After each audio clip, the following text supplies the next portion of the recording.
Hi there, it's Jen from modernmedicinelady.com and the Empathic Woman System, and the word of the day is crazy making. So earlier today, a friend posted a meme that said, "Some people will hurt you and then act like you hurt them." And I thought, wow, that sums up a particular behavior absolutely perfectly. And I've certainly seen this behavior, and in my personal opinion, this behavior is totally crazy making. And as highly sensitive empathic people, I think it's especially crazy making for a couple different reasons. One is that as sensitive people, I don't think it computes that somebody would deliberately cause somebody harm or want to cause somebody harm. And I also don't think it computes that somebody would deliberately lie or misrepresent something. Because as highly sensitive empathic people, there's two things that are going on. One is that we intuitively, inherently feel what is true. And we know when something is out of balance or if something is maybe not being spoken or represented. But I believe that for most of us who are empathic, one of the things that we strive for and that we need really is honesty and speaking the truth. So to deliberately lie or misrepresent does not compute for empaths. It just is not, it is not in our vocabulary. And then to deliberately cause harm is also not in an empath's vocabulary, because for so many of us, we are so sensitive to the pain and suffering of other people that we don't want to cause them pain and suffering, because one, we don't want to cause them pain and suffering, and two, we would feel it if we did. So in general, what we're going to be trying to do is bring people relief and help them when they're in pain, not to cause more pain.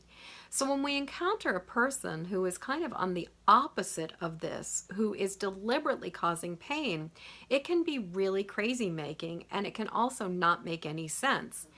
And so my friend had commented about how they were just baffled by this. Like, why does somebody do this? And I was thinking, my answer to that is because number one, these people are not like we are.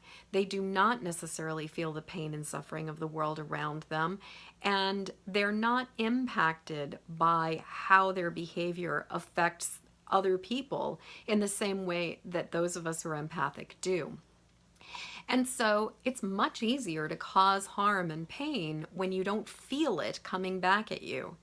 The other thing is that they do this particular behavior of hurting somebody and then turning the tables and putting that person on the defensive and basically accusing them of being the one who had caused the pain and the hurt and who was in the wrong. That is a behavior that is really effective at putting somebody off balance. It is really effective to basically avoid responsibility, to not be held accountable, and to basically avoid taking the rap for something that they did.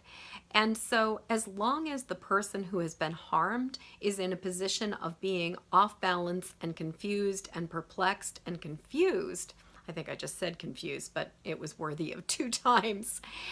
It allows that other person, essentially the perpetrator, to keep on doing what they're doing and not have to take responsibility for it. So it's a very effective technique that somebody who is inclined to cause pain and harm to other people to use to basically blame the victim.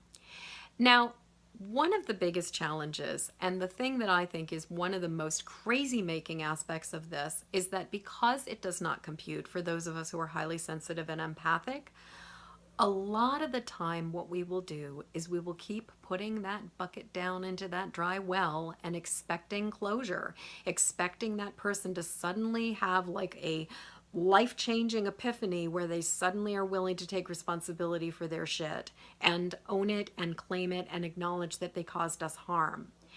And we often will keep going back looking for closure, looking for honesty, looking for reconciliation, looking for acknowledgement. And what I can tell you from my personal experience is so far, I have not met one of these people who is willing to own it.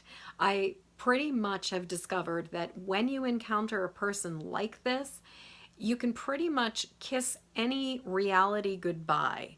They are never, ever, ever going to admit they were wrong. They are never going to apologize. They are never going to say, "You're right, I did that, and I was just turning the tables because I didn't want to deal." So when we keep going back to them and expecting them to acknowledge the truth, it is going to make us really engage in something that is always going to have us off balance, always have us upended, always have us uncomfortable, because the truth is that we're not on a level playing field and we are not dealing with reality.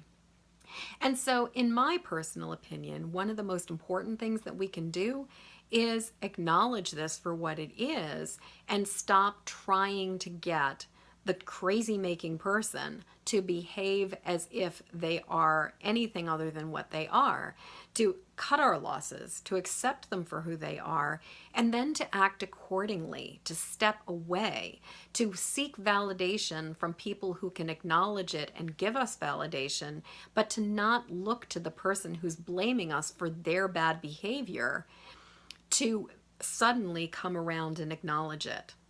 So, my question to you right now is, have you ever had encounters with people who caused this kind of crazy making for you?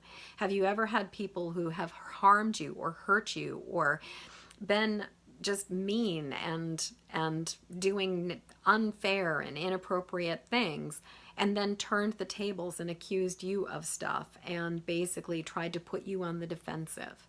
And if you have had that experience, which I'm imagining most of us have had, did you keep engaging? Did you find yourself in a situation where you were looking for them to basically own their stuff?